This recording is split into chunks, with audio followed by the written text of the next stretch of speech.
After a long day of traveling, we finally made it to Vancouver.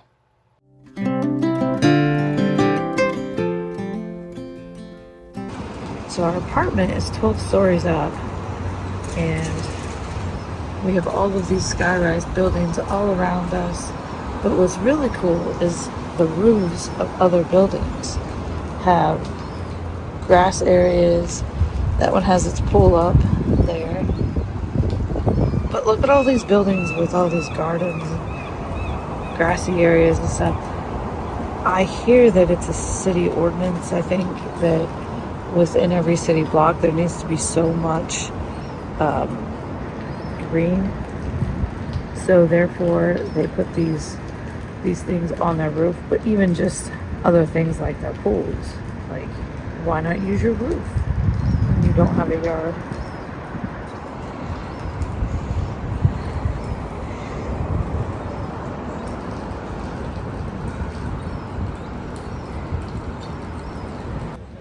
So we've made it to Vancouver, and now we're gonna go check out a few things. We are going to go to the library and check out some scenes there. So that'll be kind of neat. So we're gonna check out the library today here in Vancouver, and that is because, like I said, they have to have so much trees and greenery in a city block. So the library has some cool spots along that have trees and sitting areas, and but also it's decently high, so you can kind of see out and see more roofs from other buildings. So we heard that it was kind of a cool place to check out, so we're gonna check it out today.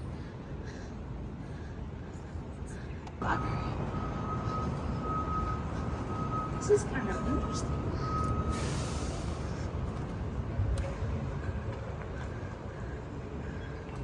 We're inside, but the ground here is very much the outside. But there's skylights. This side of the Okay, so that's the library over the there. entrance is over there. Oh, okay. So what's this over here? These are all the different stores we make. Banks. Yeah, okay. So that's cool. So there's a lot of little shops here, and then there's the actual library over there. But you feel like you're outside because of this ground, and then you have the skylights up there. So it kind of gives you that sense.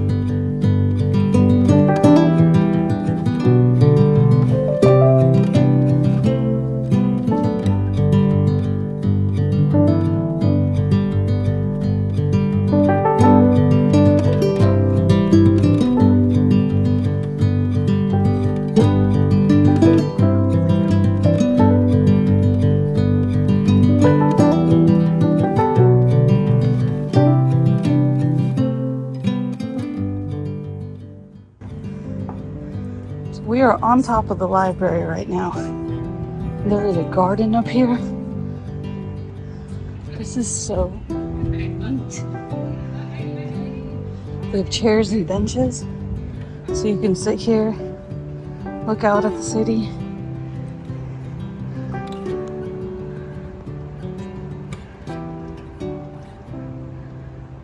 There's even stuff even higher up.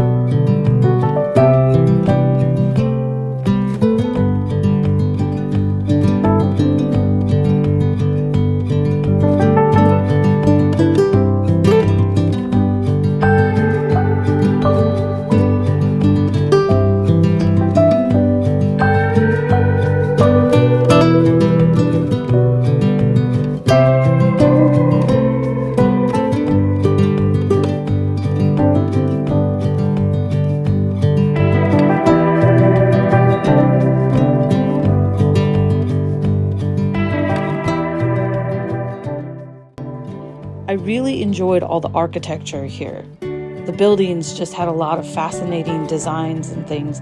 It wasn't just square buildings.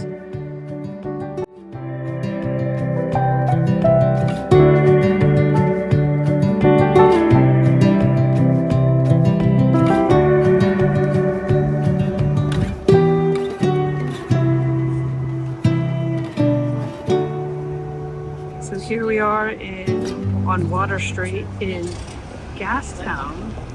So this steam clock is pretty cool. It's one of those touristy places. So we're hoping to catch the steam going off.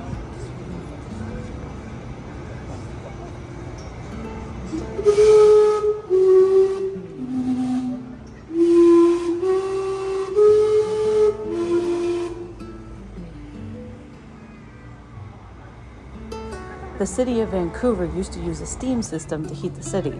This clock is actually covering the steam grate right there, and it chimes every 15 minutes. It is one of the few still working in the world. So next we went to Stanley Park, and something that we did in Stanley Park is we took the carriage ride. Now, the carriage ride is really nice. It's horse-drawn. You get to see a few things. You don't get to go to the whole park, but you get to see like the rose garden and the totem poles and a few other things. And there's narration along. So I really enjoyed that. It was a really nice day for being on a horse-drawn carriage, really. There are other options if you want to see more of the park. There are other tours that will take you around the entire thing. You can also rent bikes or scooters. There's a really nice walking path that goes the entire seawall, which is just kind of the perimeter. So there's a lot of options. We did this particular option because we were very limited on time. If you want to really see a lot of Stanley Park and you don't have a lot of time, I would really recommend doing something that gives you wheels, essentially. Rent a scooter, rent a bike, do one of the tours.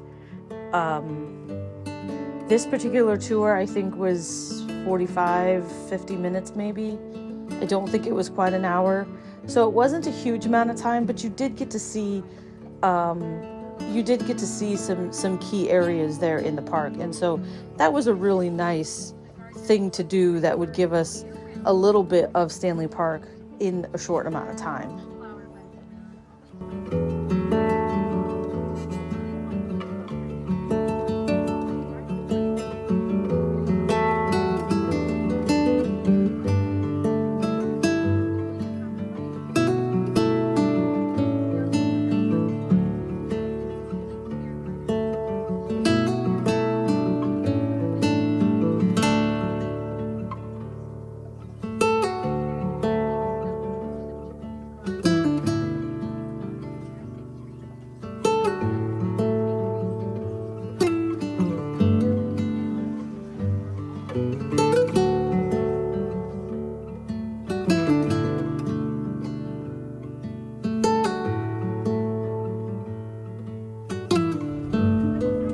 There are many options when it comes to trying to get around the city. We did a little bit of walking, and really it wasn't too bad to walk around the city and do things. However, something we also did is we went ahead and got a day pass on Vancouver's metro system. What was neat about that is it didn't just cover the metro. You could ride the bus, and you could ride what they called the sea bus, which is kind of like a ferry that takes you over to the island. This really ended up being a really nice thing because you could get around a little bit faster. It's about $8 US, I think, if I remember correctly, to get the day pass. There's an option to have a physical card, and so that's a little bit more expensive, closer to 15, maybe 17, I can't remember exactly. But there's also the option to get a paper pass, and that's actually quite a bit cheaper. So it worked out to about $8 US. So, and the paper one is kind of like a cardstock kind of paper. So it's a little bit It's not just a piece of paper. So it worked out really well. You just scan it and go.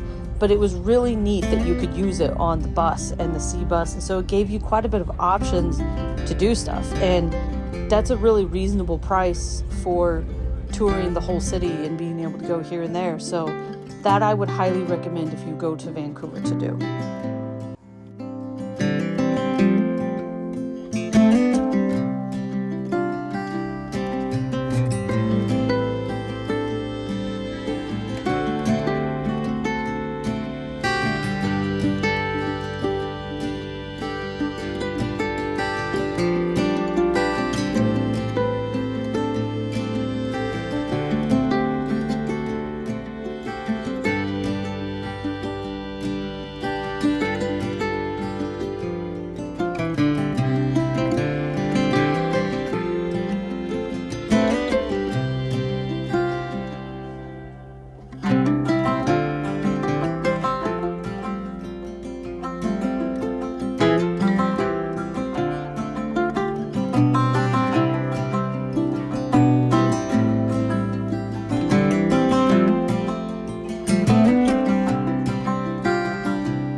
Balcony at night, all of the buildings lit up.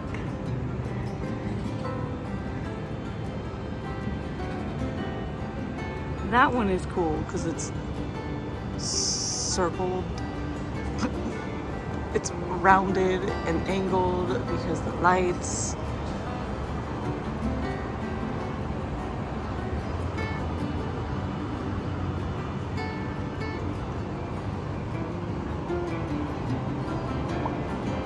Stay tuned for my next video, because in the next video we get on the cruise ship. Today is the day we get on the ship.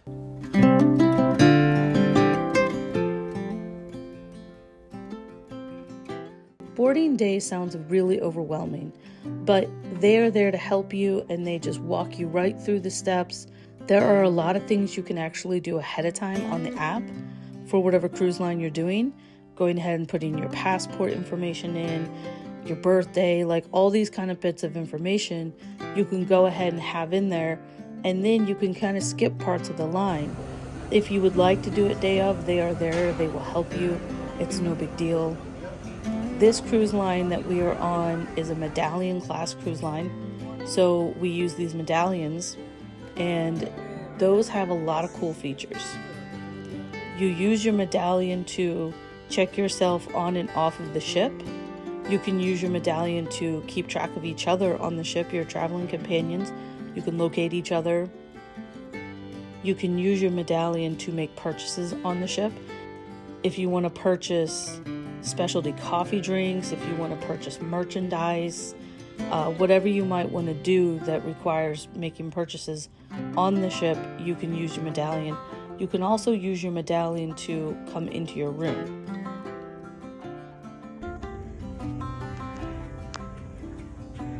So here is our room. We have a bunk.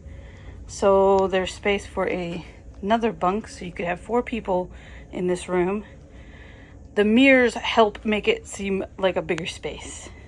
So there's space under both of these beds for storage. You have drawers there. And then we have the desk over here, and there's some drawers there.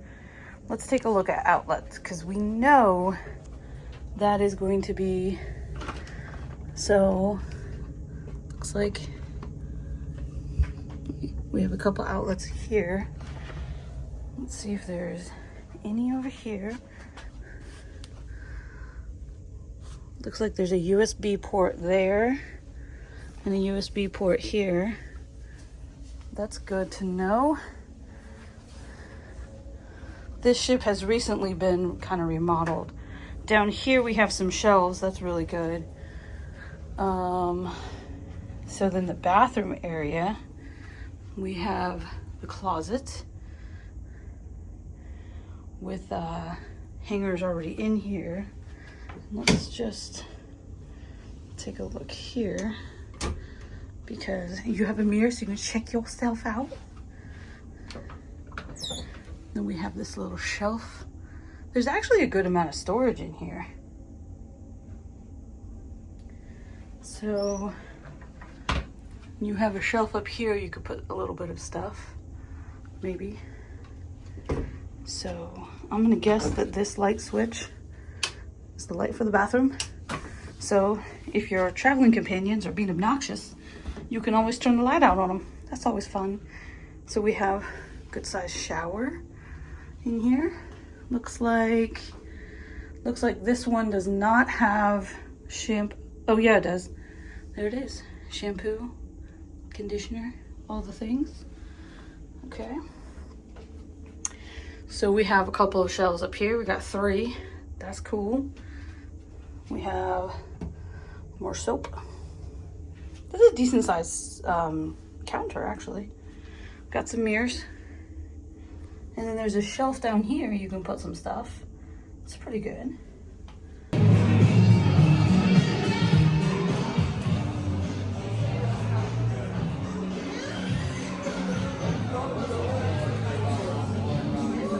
So when you first get on a cruise ship on boarding day, going to the buffet is going to be really busy.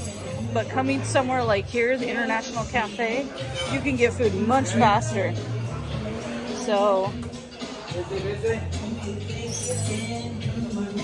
oh, they have croissant sandwiches. Ooh. Hello.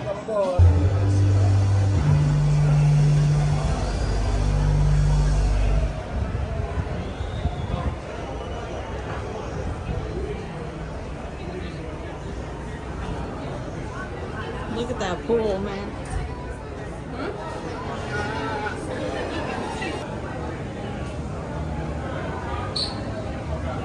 So this is a place called Coffees and Cones, and it's on the Lido deck. I want a swirl, and this soft serve is free. Complimentary soft serve. So this is kind of the back of the ship. So, and there's a pool back here. So just a small little pool, very cool. There's Vancouver. And when we sail away, we'll see the actual sails going off in the distance.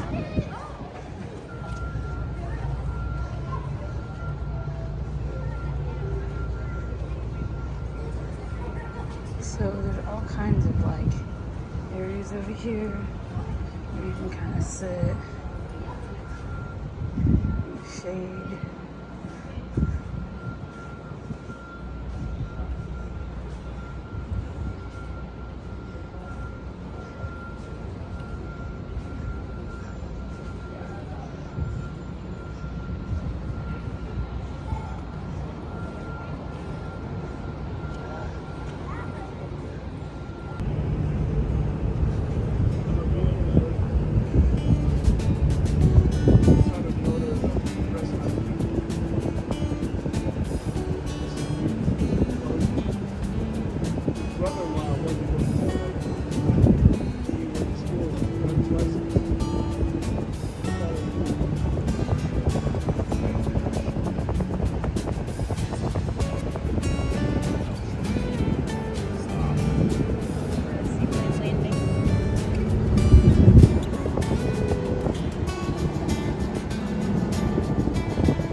This pool has a retractable roof, so in places like Alaska, they can close it and it works like an inside pool.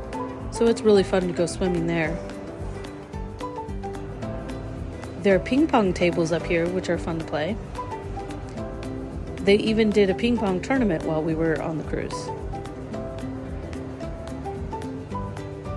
So most ships have at least one deck that you can go outside and you can walk outside all the way around the ship. For us, this particular ship, it was the promenade deck, and that's always fun in the evenings to go out and walk, enjoy the sunset.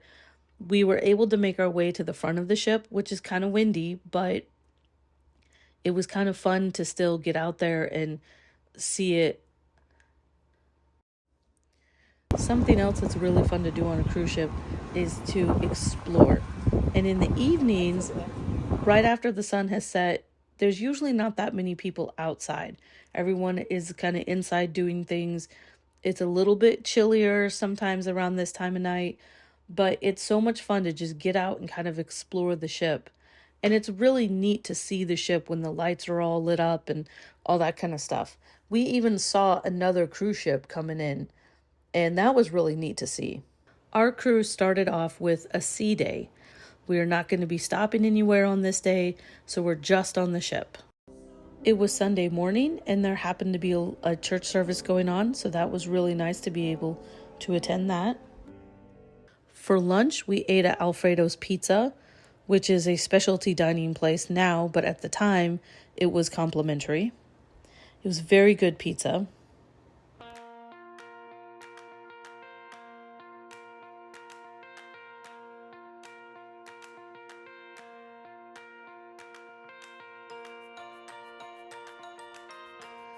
Once we got out into the ocean, the water started to get a little bit more rough, and we did get to go swimming for a little bit, but they did end up having to close the pools because it was getting a little too rough. So the water was just kind of really getting a little carried away in the pool. And that's something that can happen on cruise ships. This is where it was a little bit of a challenge for me personally, because I don't have depth perception already. And then when the ship is literally kind of rocking up and down, you can't really see the movement. And so it was really hard. I had a hard time walking around, which a lot of people were having a hard time walking around. But as I've said before, I struggle to walk even on regular ground. So just be very careful. A lot of the walls have railings, so you can kind of hold on. But I just kind of took my time and kind of just walked. You eventually kind of get a feel for the kind of ups and downs, because it kind of becomes a little bit rhythmic. So you can kind of feel what's going to happen, and so you can step accordingly.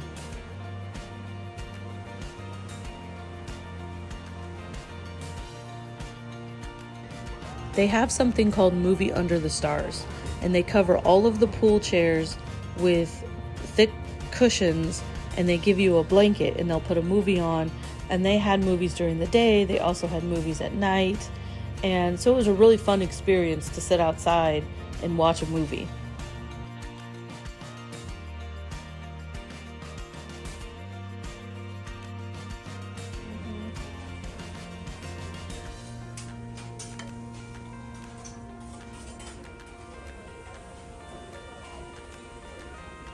So this is the buffet area, and this is kind of where you can come for breakfast, lunch, dinner, snack. Doesn't really matter.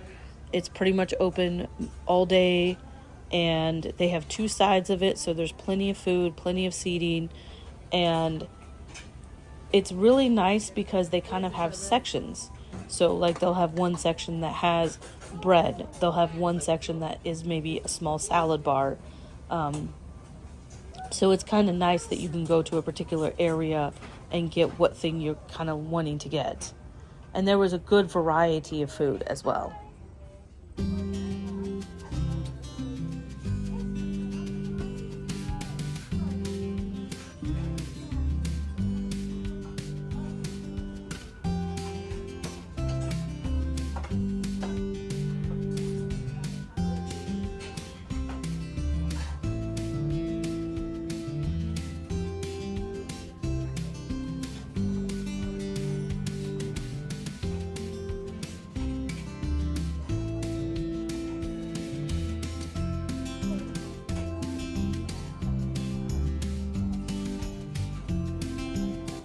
So next we went out and did a little bit of whale watching. And whale watching is really hard when you're legally blind. But if you remember in my packing video, I told you I would tell you and let you know how the binoculars did. They did wonderfully. I was able to see the whales. I was very excited because I really didn't think I would be able to see the whale. And that's a thing that is Alaskan. You go and you see the whales. And so I was a little discouraged at first because I wasn't seeing them. Well, I can give a good review on these binoculars. Oh, good. I mean, for $10, That's impressive. they may not see everything, but they saw whales, so. But then I started to see them, and it was very exciting. But those binoculars that I got for $10 at Walmart did a wonderful job.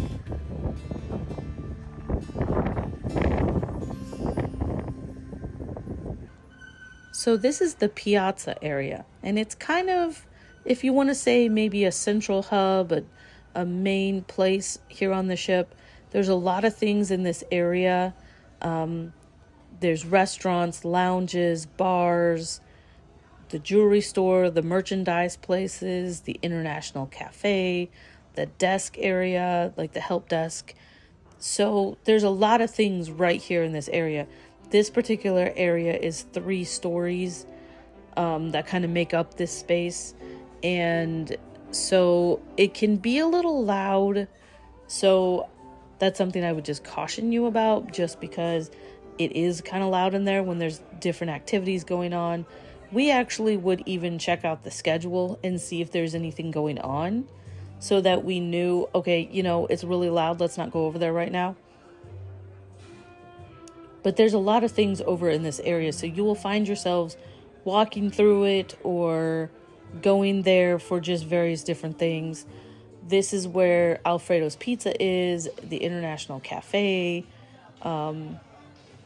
just many things.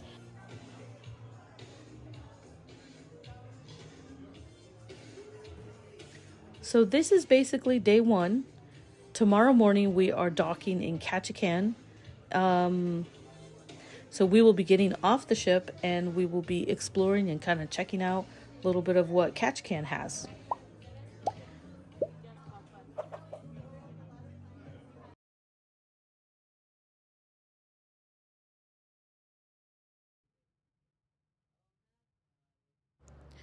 Our first port of call is Ketchikan, Alaska.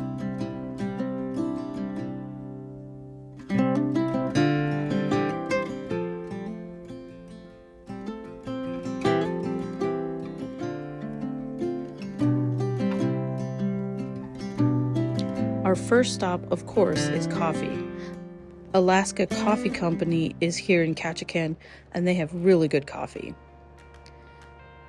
Then we're off to see the city. Ketchikan is referred to as the first city because during the time of the gold rush and things like that, Ketchikan was the first place that boats were kind of coming in.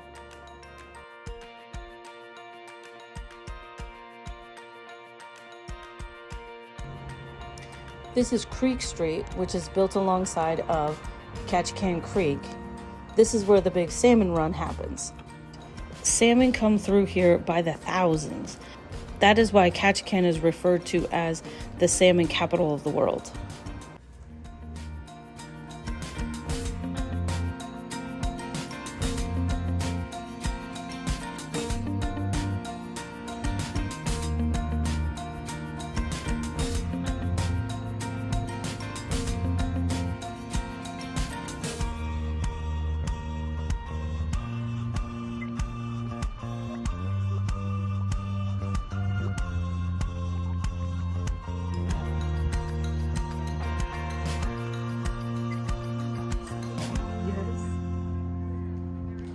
My goodness.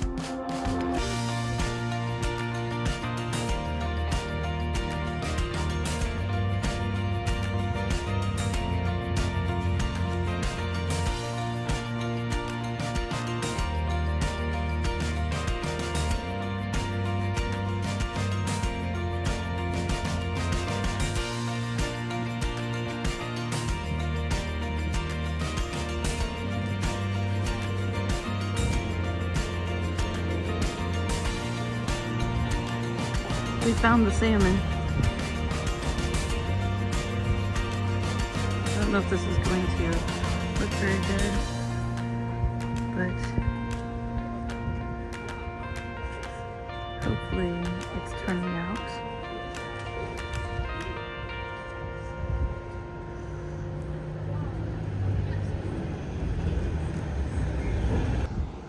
Oh, wow. Where? Under the bridge. Underneath the walkway. Very little line here. Huh. And there's another That's one neat. water after.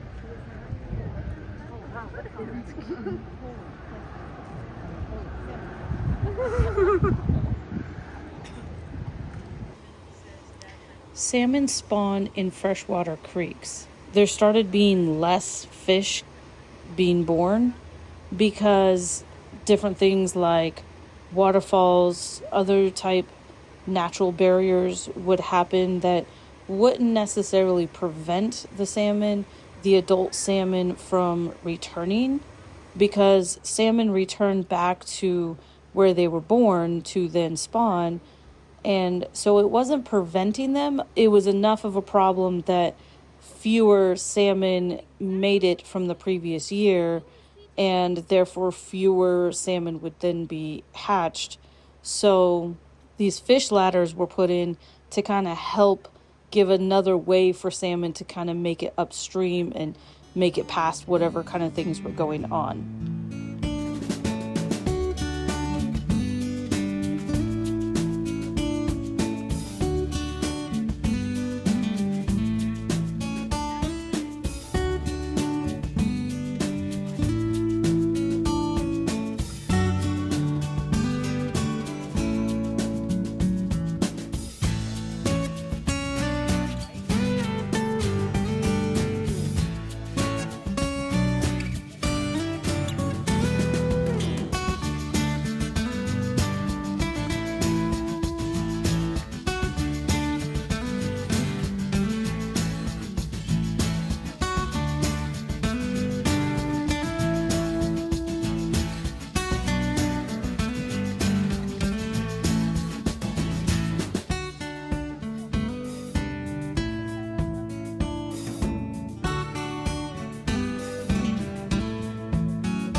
This tunnel was put in because the street was a one-way street. You can see it over here on the side. And so they put the tunnel in to create another lane, so then that area can then be two-way.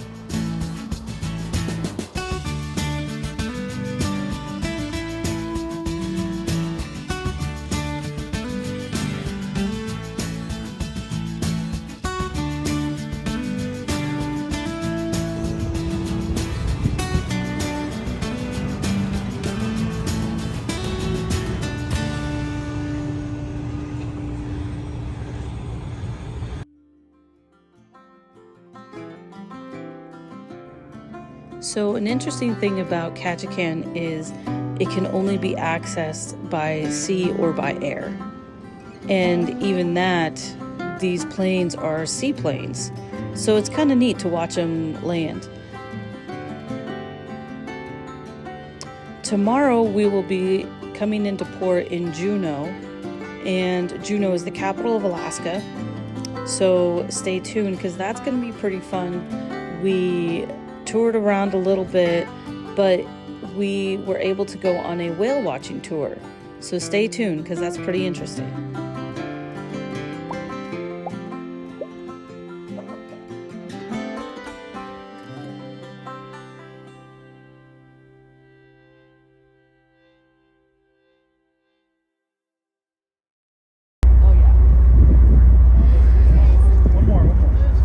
Oh yeah. Yeah.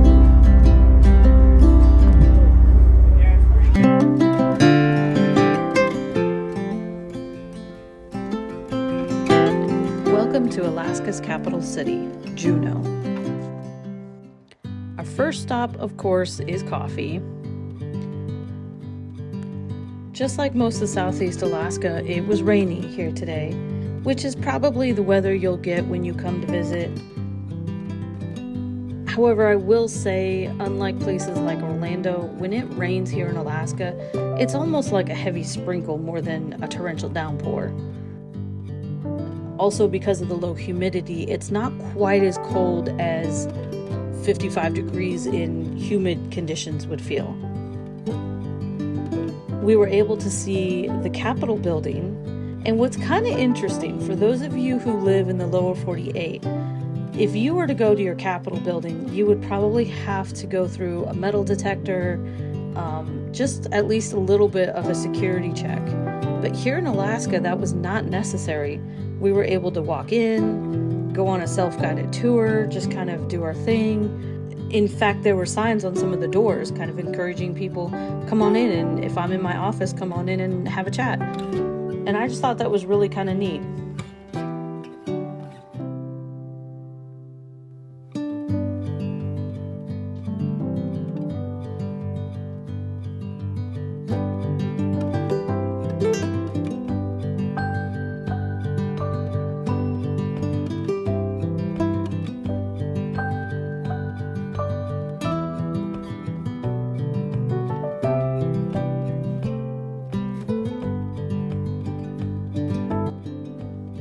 While in Juneau, we went on a whale watching tour, and this particular one I would really recommend. It's called Alaskan Whale Tales, and I'm going to link them down in the description below, but they were really nice. They have a 100% money back guarantee if you don't see whales. They had a naturalist on board, and he was able to give a lot of good information about whales, answer questions we might have, and then once we got to where the whales were, we all come out on deck and they would tell you, okay, there's a whale, you know, at your 3 o'clock and things like that. That way everyone had a chance to see it. They knew these whales by name. They kind of have followed their patterns, and so they kind of know what to expect, their behaviors and stuff. They can identify the whales by the pattern on the underside of their tail, which is kind of interesting. They communicate with the other boats and let each other know, hey, we have a few whale over here, and so they'll take the boat over wherever there is whales.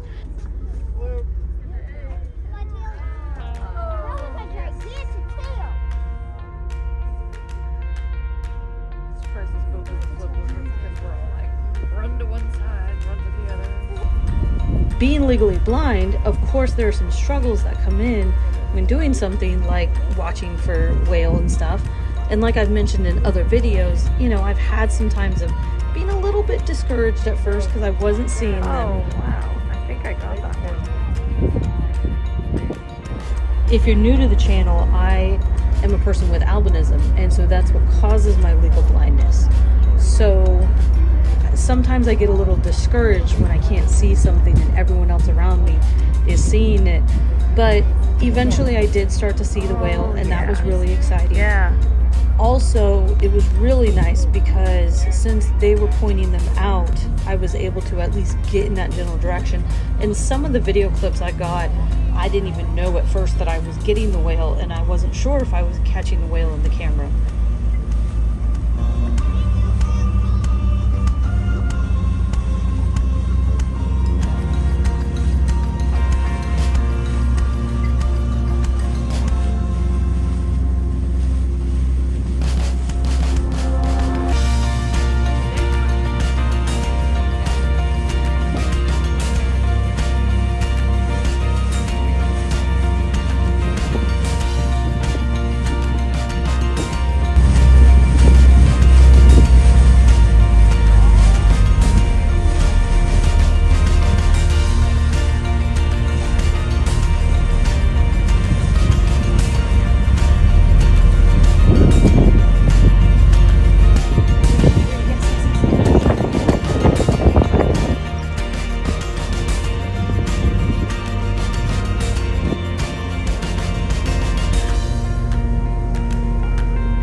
take pictures too, but I don't know how they'll turn out. We'll see.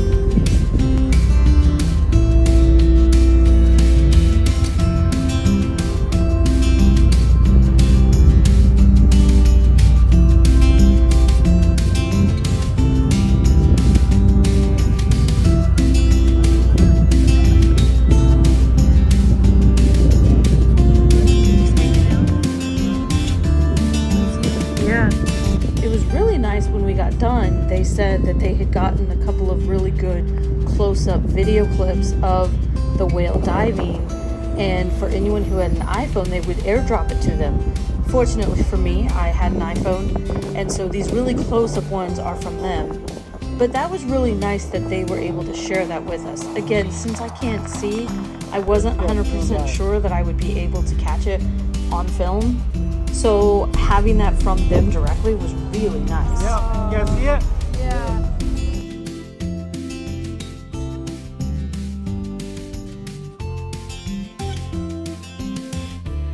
This particular day happened to be my birthday, which was just such a great added bonus. They decorate your cabin door, which is so much fun. They also decorate inside your cabin.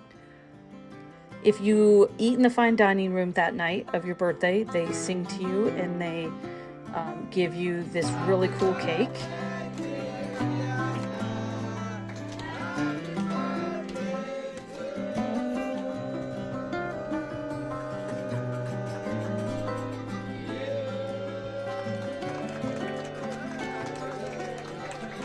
You can scan your medallion on any of the screens and it does this little video for your birthday, and you can do that throughout your whole week.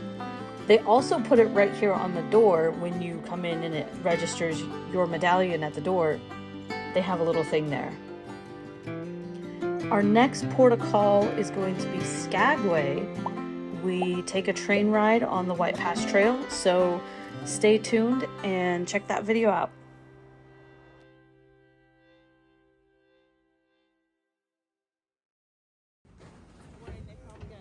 Our next port of call was Skagway, Alaska.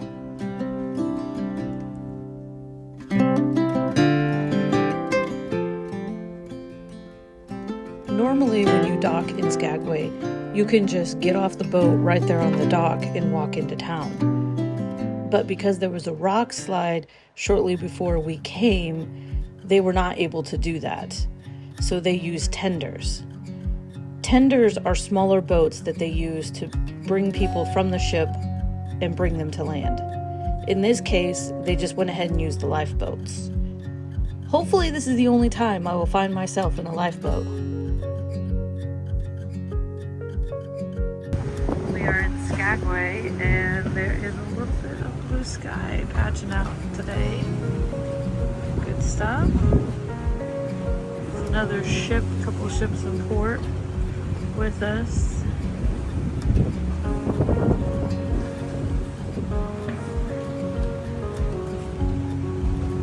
Here is one of the boats loading up. There's actually a couple of boats here loading up. That one's making his way back.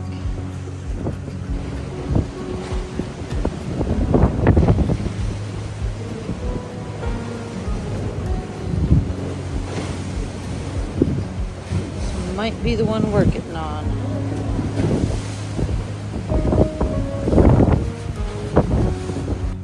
As you can see, the water was really choppy this day, and sometimes it can be too choppy to use the tenders because it's just too dangerous. Thankfully, it wasn't quite to that point, but it was pretty bouncy. But they had people there to help you get on and off of the tender to keep you safe and make sure you made it across.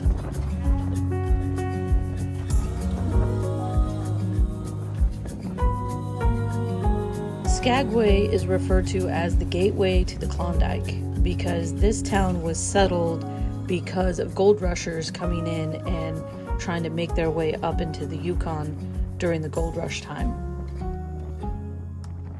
A lot of the buildings are original, though they have repurposed them. The area was first settled by William Moore and his two sons. They originally named it Mooresville, but when the town was officially recognized as a town, it ended up being named Skagway.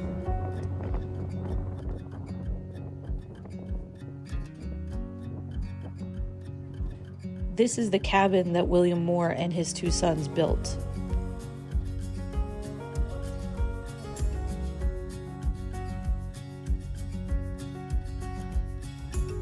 This shop had something called Doughboys. They're also called Alaska fry bread, but it was really good. If you go to Skagway, I highly recommend you get some of those. We ate lunch at Olivia's Bistro at the historic Skagway Inn, and their food was homemade and so good. The excursion we did was on the White Pass Yukon Rail Trail. This train ride follows the White Pass Trail, which was the passage that those who were trying to get up into the Klondike for the gold rush took. This is why Skagway is referred to as the gateway to the Klondike, because this is where people would come in on the ships and then they would start making their way up this trail. This trail was very dangerous and there were many deaths. As you can see here on the train ride, you're not that far away from drop-offs and rock faces on one side and drop-offs on the other. So it's really not an easy trail to traverse.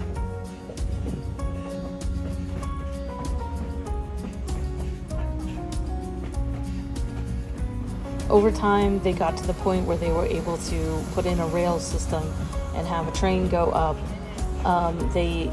They eventually also had a road that kind of paralleled the train, which is definitely more safer.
It's a 22-mile trek to get to the summit of White Pass.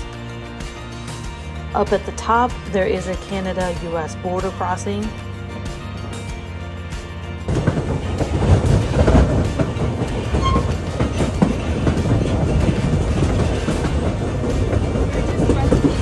It's peak elevation, and that's the turnaround point.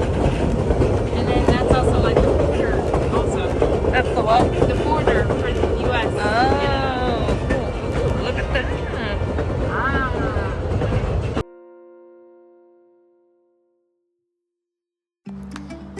We made our way back to the ship. They had something called puppies in the piazza.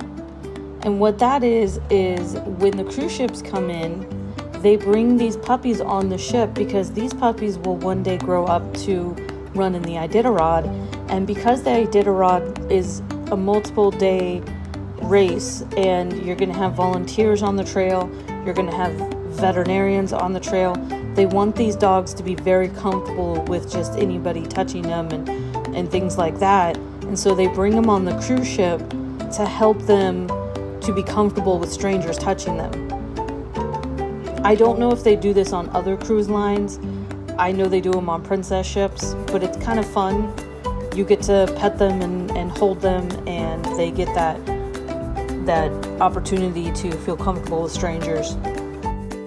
The years that the ships weren't coming in because of COVID, they actually had a couple of years of puppies that were very shy as they started to grow up because they didn't get that kind of experience. Yes, I'm in fact in Skagway watching our ship depart, eating an ice cream cone, because that is what you do in Alaska. Stay tuned because tomorrow we will be in Glacier Bay.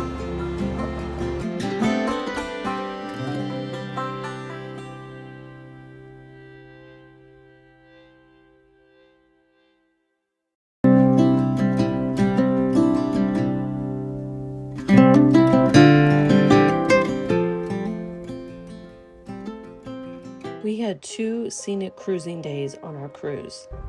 One day was Glacier Bay, and the other day was College Fjords. When we were in Glacier Bay, they had a park ranger come on the ship and give a talk. Also, he was up on the bridge and he was able to narrate some things and point out wildlife and the glaciers. If you don't want to stand outside, you can watch the glacier viewing from your stateroom. They put it up on the TV, and the narration you can also get on the TV. A question I have heard a lot of people have is it easy to find a place to view if you don't have a balcony? We did not get a balcony, and I think because so many people who did have balconies stayed on their balcony, there were plenty of spots up on deck to stand by the railing and look out. Also, a couple of the main spots, they were able to stop for a while and then rotate the ship so that the other side of the ship could see it. A question people have also is it worth getting a balcony on an Alaska cruise? Before this cruise, I would have told you no, because you can go up on deck, you can look at the scenery. However, a place like this, it just is so quiet, so serene.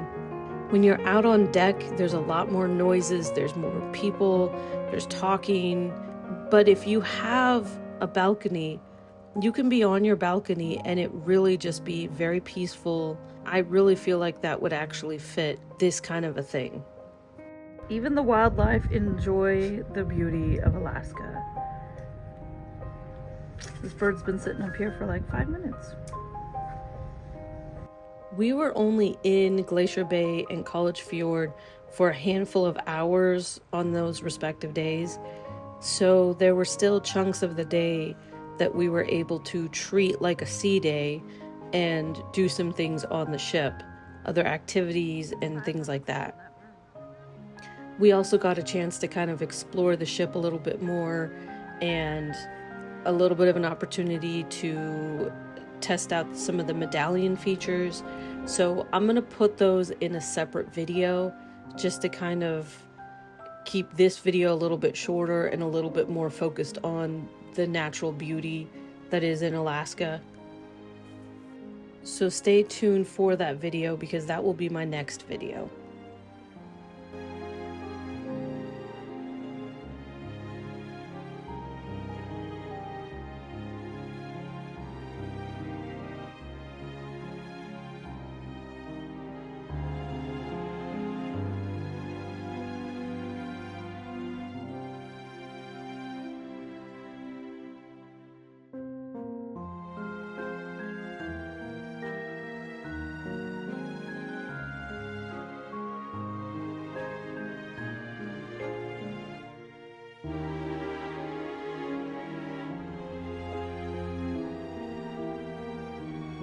"9:48 p.m.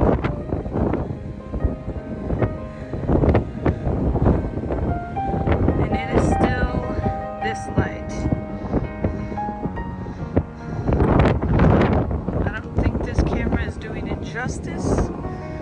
it. I will take what I can get.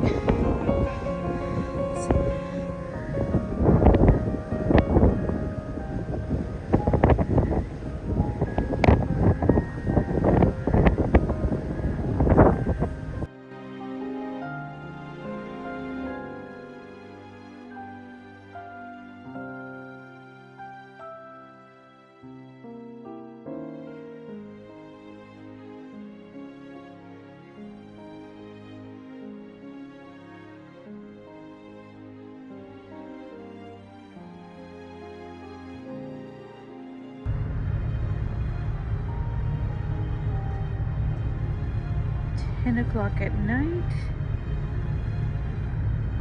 It's a cloudy day. Can't see the sun, but it's out there.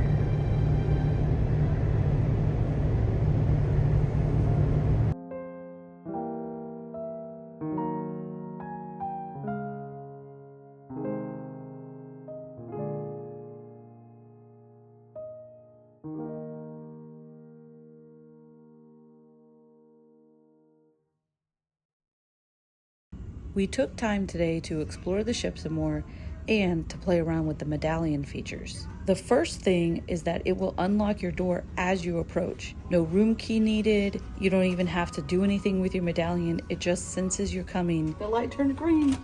And it automatically unlocks your door as you approach.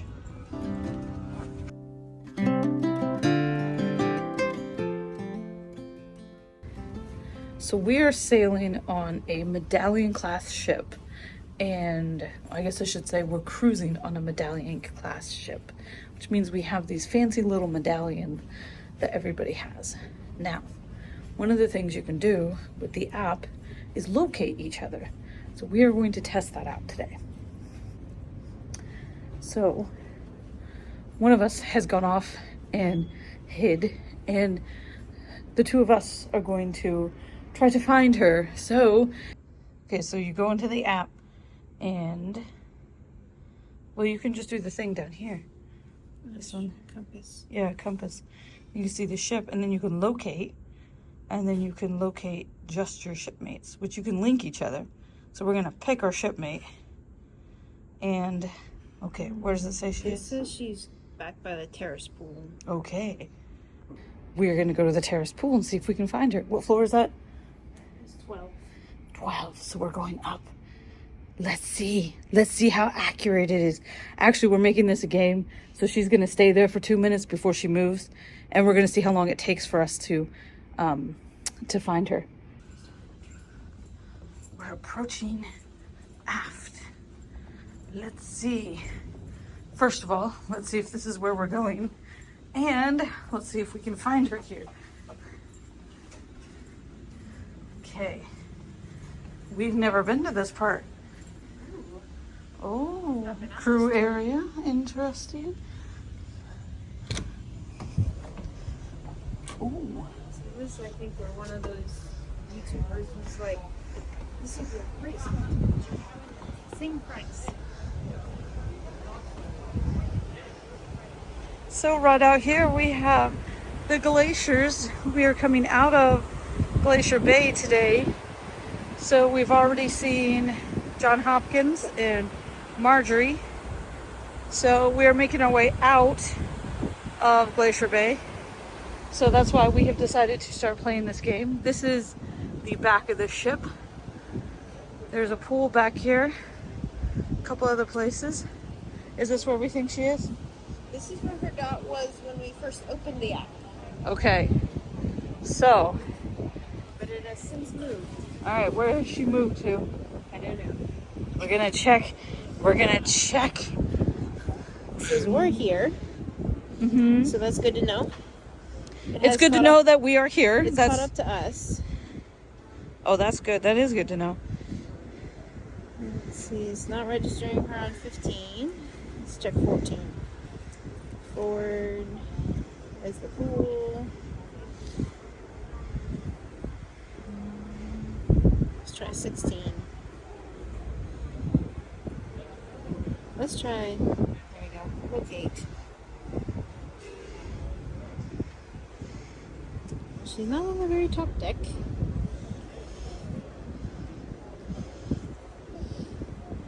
think she just disappeared.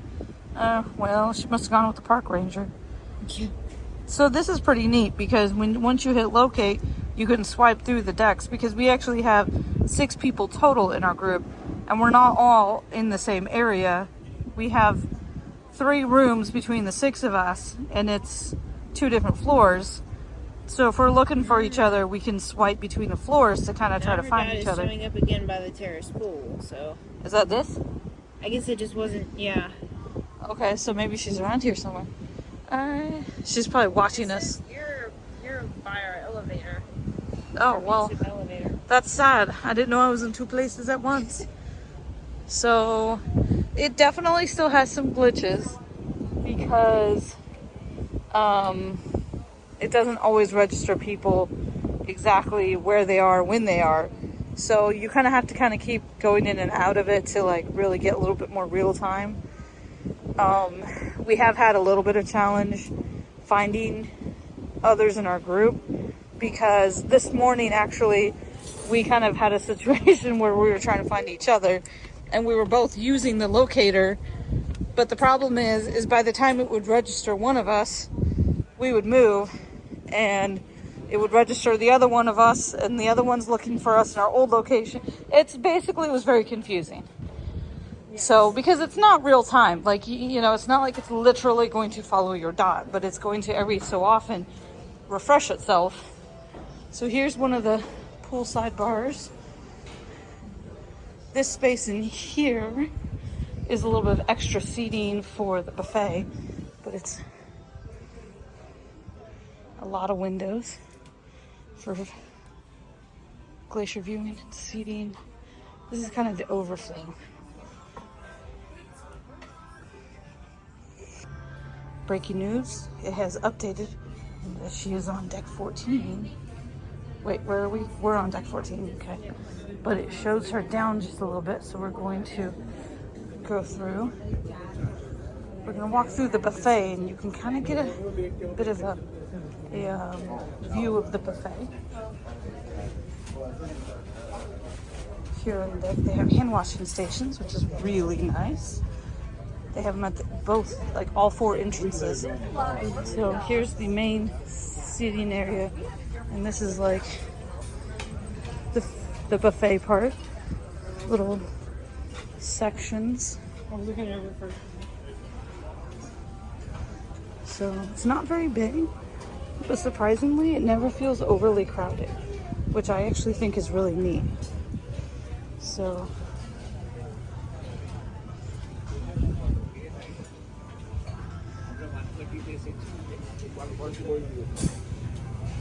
There's a pool right outside of here.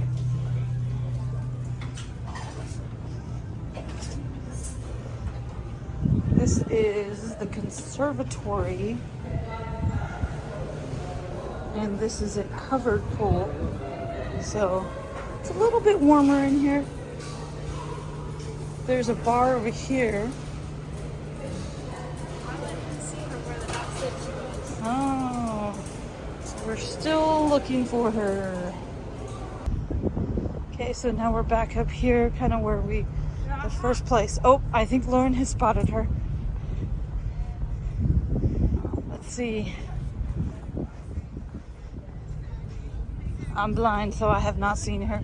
It's a good thing Lauren is the eyes of this operation.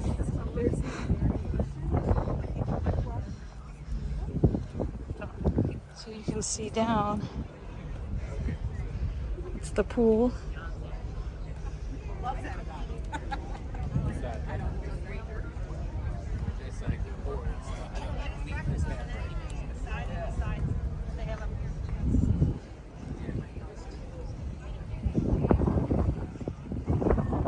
Did we find her? She started running away from us. We found her! Okay, so now we're reversing it. I'm the one hiding. We're gonna see how long it takes for them to find me. But I have to stop by the cabin and I forgot my binoculars. But I think I'm gonna drop off my sweatshirt too. Got my binoculars. Now let's see if we can find somewhere to confuse them. They have these screens So let's see.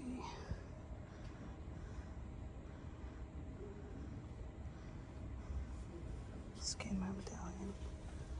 Okay, so you can hit shipmates and then pick a shipmate that you locate. It pops her up on the map. It says she's at the aft pool. We are closer to the front right now. Oh, it just updated. She's making her way. You can tell it to get me there and it will give you directions like a GPS. Okay, so I'm going downstairs because I think they're gonna start catching me. They're gonna start catching up to me. I found them on the map. Looks like they're starting to make their way towards me. So I have to keep moving. So let's see. Here's the theater. Oh, they have the door shut, but that's the theater.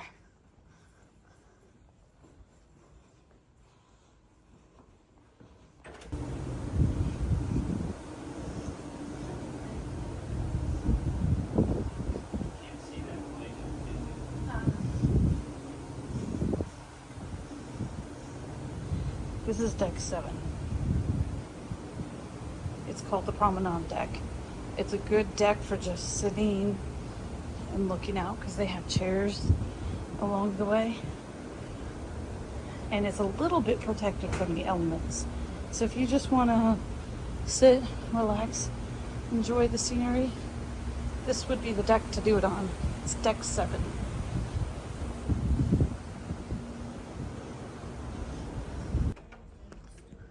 This is the Vista Lounge. No, this is Explorer's Lounge. It's hard to keep track of all the names. But it's a quaint little area. Spend some activities in here.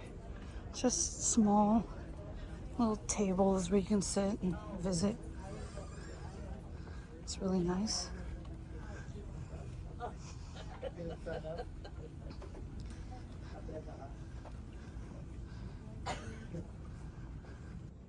There are many of these screens throughout the ship and they're really cool. They're touch screens, so if you want to know activities going on, you can just grab it like this, scroll, you can see what's happening.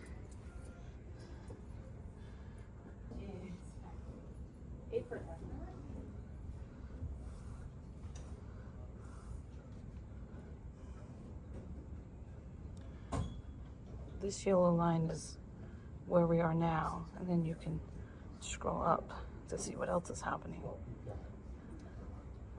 So it makes it really handy to be able to quickly, instead of using your phone app, you can do this on your phone app, but these screens are all over the ship and you can just look on here real quick and see it like this. Just look up, scroll, you can quickly see the different things happening, when they start, how long it's been started. It's so much faster to do it on these boards. And they have them pretty much at every elevator throughout the ship, so. We are going to try the Dine My Way feature, which right now is free, but is about to not be free. But Dine My Way is a feature that you can go on and pick a few items. There's a handful on there. Food, some drinks, things like that, desserts that you can get for free. There's stuff on there now that you have to pay for, but there is stuff that's complimentary right now. Like I said, that's changing soon. So different ships, I think, are also changing it. But you can order the food and then they will just bring it to you. They use your medallion and they track your location and they just bring you the food. It's like room service, but not to your room. Unless, of course, you want it to be to your room, because you can toggle it to your room. So, let us see if they find us. It's actually called Ocean Now, not Dine My Way. Dine My Way is how you can make reservations in the dining rooms for your dinners. That's different. So it took about half an hour, and I got all of my stuff. So it worked out really well.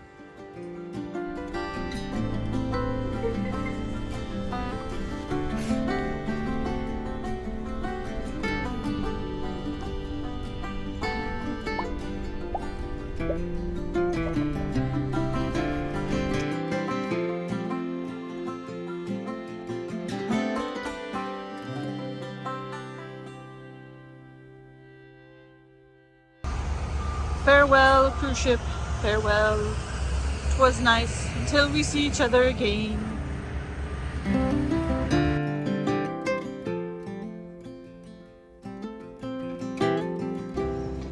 It's about 6 o'clock in Whittier.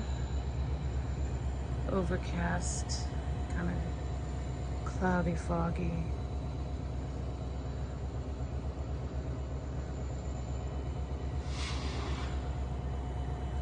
Unfortunately, we don't get to go into town. We have to get on the train right away. So we don't get to check out the town. It's a very unique town. Looks like there is all kinds of transportation waiting for people. There's the train that we will be getting on.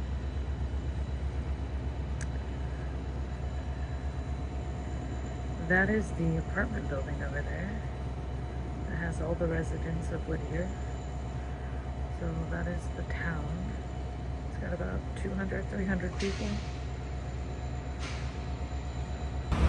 Departing the cruise ship, very sad day, but it must happen. They're very organized here, have walkways specifically roped off for whatever path you need to go. We're making our way to the train. There are paths that lead to buses, motor coaches, taxis, the whole 9 yards. So this is the glass top, dome top train that we will be boarding and making our way to, I think, McKinley Lodge. So it's double decker. The top part has these windows that are on the ceiling as well as the sides for easy viewing. And then the lower decks have viewing platforms. Looks like that's one right there. And then like the food eating area, dining car, whatever you want to call it. Things like that. Bathrooms, all that kind of stuff. There's some buses down there. That's for other groups who may also be going to different lodges and stuff. So there's multiple ways to get to the lodges if that's the route that you're going.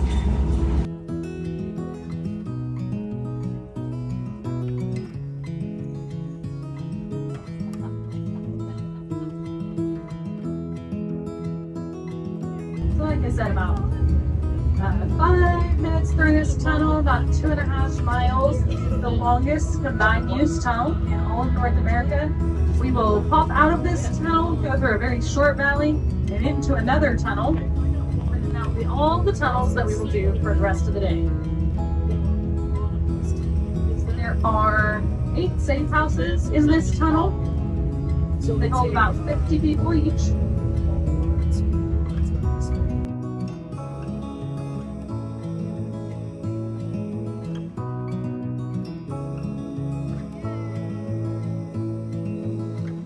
This train ride is about 9 hours.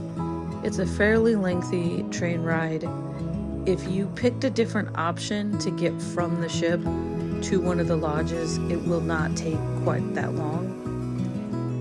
But the train ride was very comfortable.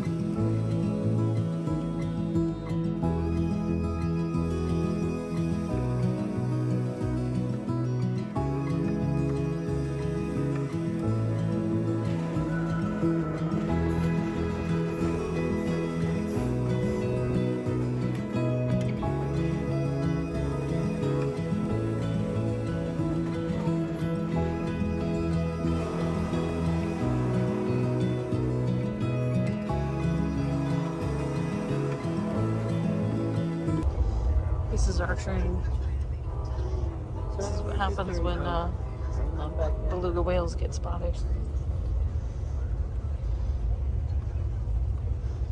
It has the dome ceiling. You can see out. It's very cool. Big, huge windows.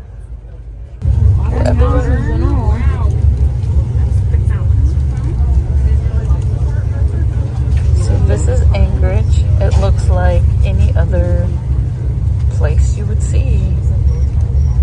It's got houses, apartments, businesses. We've kind of gotten past the residential type stuff. But as you can see, not everybody in Alaska lives in igloos with the moose sitting in their front yard.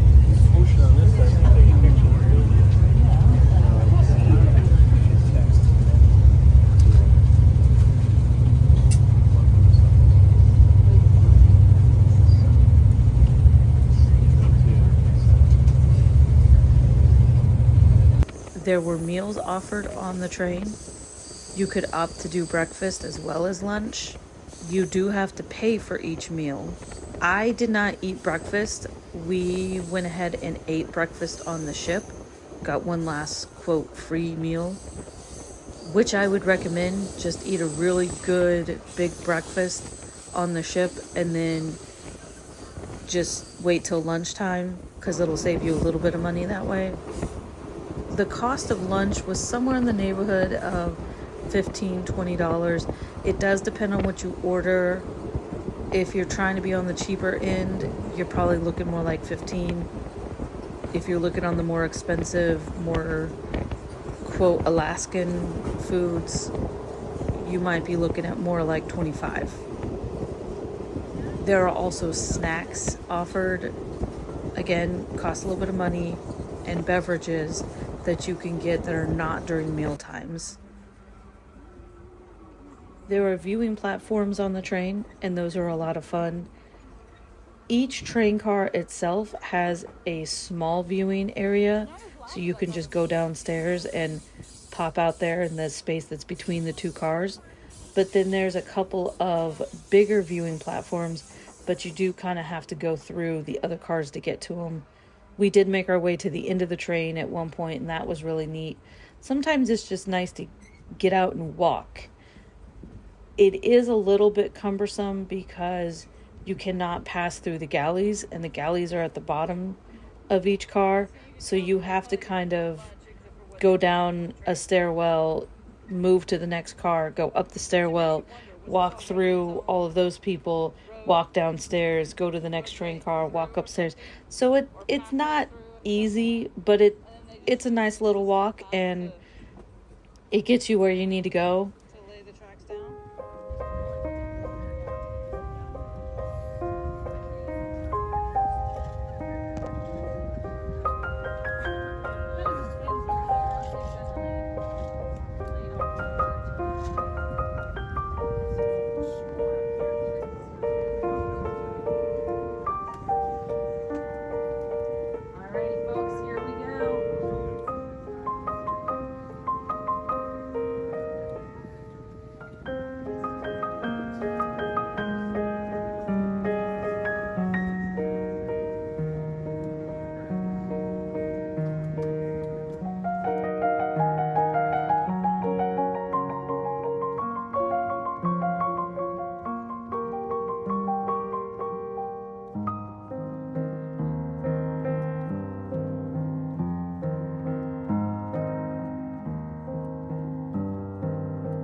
Tallest man-made structure in all of Alaska, tallest and longest bridge on the Alaska Railroad, 296 feet tall, almost 900 feet across.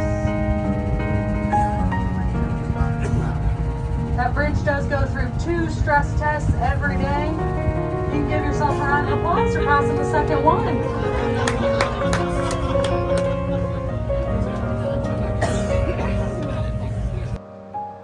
If you are planning on sleeping on this train ride, I would recommend that you get yourself some earplugs because there is narration that goes on through the whole trip.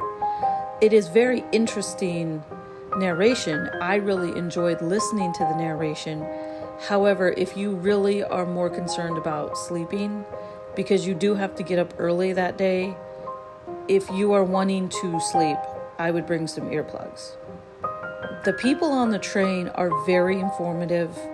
They do a really good job of pointing out things, we were able to see moose and beluga whale. We saw eagles, we saw some swans. They do a really good job letting people know what they're seeing.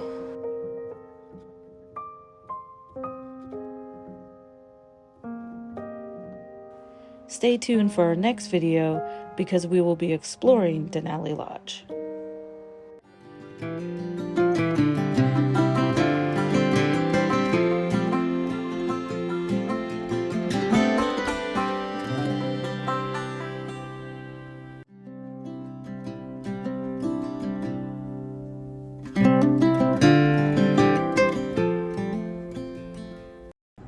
Outside of the lodge, the Denali Wilderness Lodge at 10:25 p.m.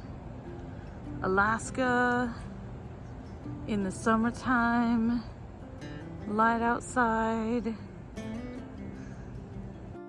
So this lodge was really a very cute lodge. They have this space that is called the Village, and it's all these little stores, shops, there's restaurants. They all have such unique gifts.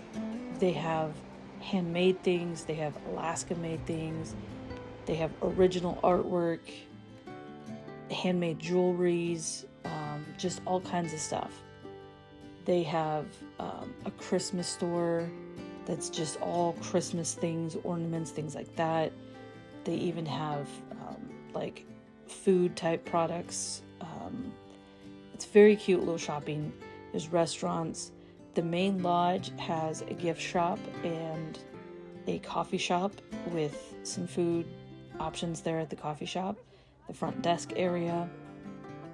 I think that this lodge is very easy to get around. There is a shuttle that will take you around, but it is a pretty small space, so you can kind of get around pretty easily by foot. There's also shopping across the street from the lodge. There's a few places over there, but they will still be higher prices. Something that I really want people to remember is food and shopping in Alaska is going to be expensive even if you were not in a tourist place. So you need to plan for expensive food because you have Alaska prices on top of being right smack dab where touristy type places are. So both of those factors are going to play in. One of the activities that we chose to do, which was free, is to go and do the sled dog demonstration. I will say that this demonstration, I think, is a little bit geared towards maybe a younger crowd. If you have kids, this would be a great thing to do because they explain a lot about the sled dog experience in a little bit more of a childlike kind of way, which I think is great for the kids. However, I enjoyed it because I am a dog lover. If you love dogs, this is still worth doing because you get to go and you get to pet all of the husky dogs, and they're just kind of there. They're in a roped area. They tell you not to go past the rope, and if the dog comes up, you can pet them. And these dogs are just very friendly. They're very cute. The dogs that don't want to be pet, they stay away, and you get 20 minutes maybe to pet the dogs, and then they have this demonstration that's maybe another 15-20 minutes, give or take, and they just kind of show the dogs coming in, pulling a sled, and then they give a lot of information. So it's still really neat to do, but it would be a great activity to do with children, and it's free. It's a free shuttle over to the visitor center, and then you take another free shuttle over to where the dogs are. So it is only at certain times of the day. You can't just come and go. So you have to commit to the whole time period, and you only have like a handful of options during the day as to when they're doing it. That's something to kind of take note of. The second lodge we stayed at was McKinley Lodge. This is outside the door. I have this kind of thing of the mountain. This is where the shuttle drops you off. They have a shuttle that comes through every 15 minutes that takes you around the lodge. So, really convenient.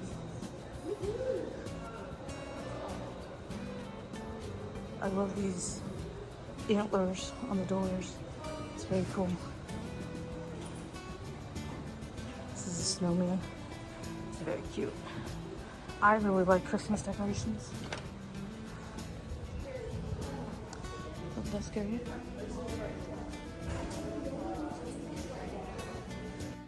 The property here is a lot more spread out, and there's not really a lot of shopping on property.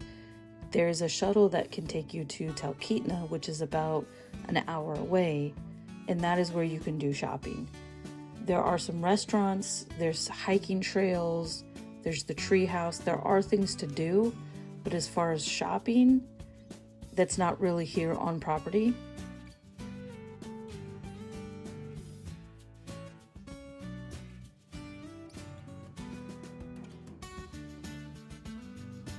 This lodge building is a lot bigger than the last place we were at, and that is because the main emphasis of this lodge is seeing the mountain.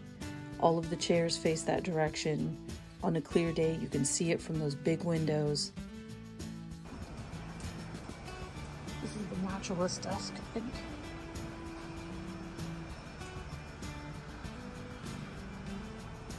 Visitor information. Find stuff out. So,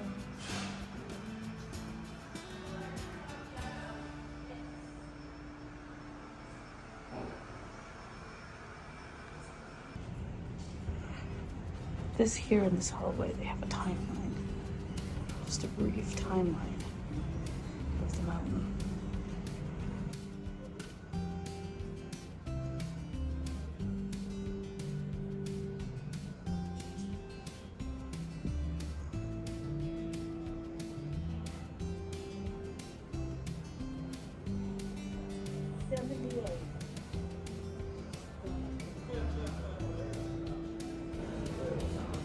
All the way to 2015 when it's renamed Denali from Mount McKinley.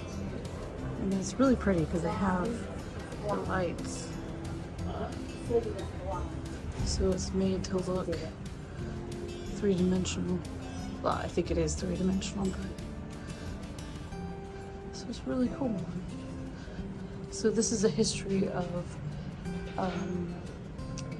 the summits, different people making their attempts and stuff like that.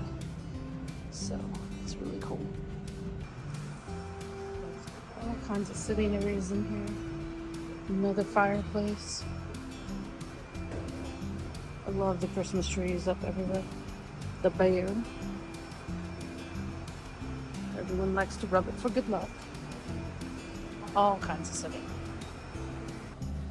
Here's the coffee shop, which is right next to a great viewing area. On a clear day, you can see the mountain from there.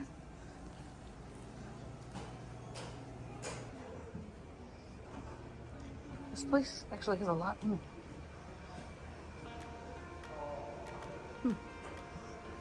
So this is the computer room. You can do connect to the internet here. There's also puzzles just kind of out. I think there's some games. You can, so there's puzzles you can use. All kinds of sitting, just hang out. Looks like we have shuffleboard.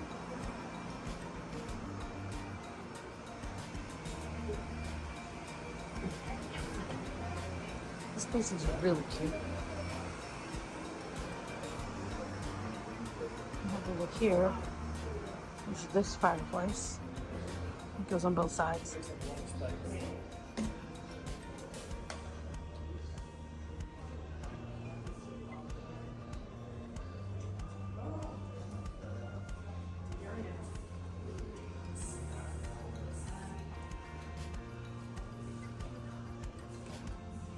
big windows.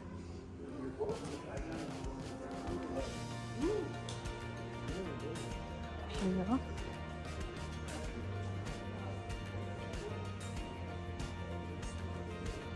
There's a lot of seating facing that way. So that's where you're supposed to see the mountain. This is a restaurant here.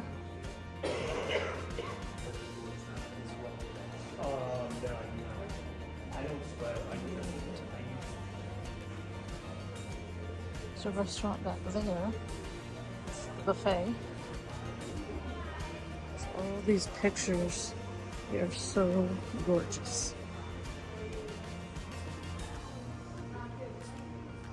I could honestly just stare at these all day long because they're so pretty.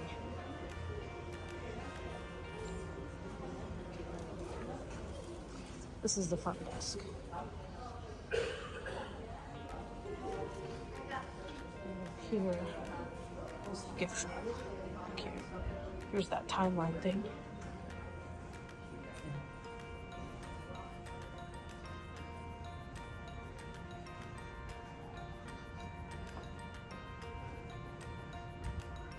There's just everywhere you look, there's beautiful photography. So many pictures. Some microwave, some coffee. Another Christmas tree. Now the Denali Lodge.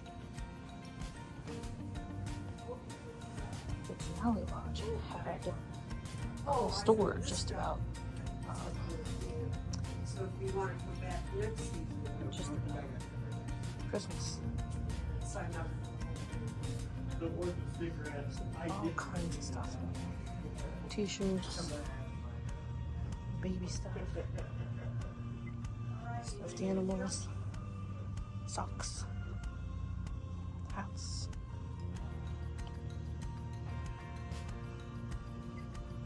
Postcards.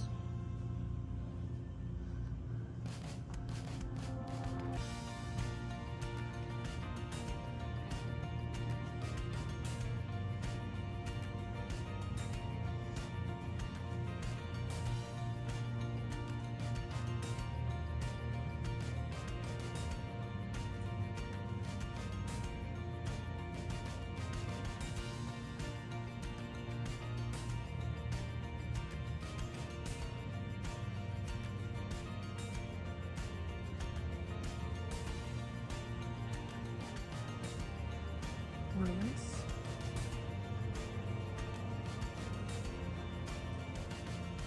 Coupons. Medication. Stuff.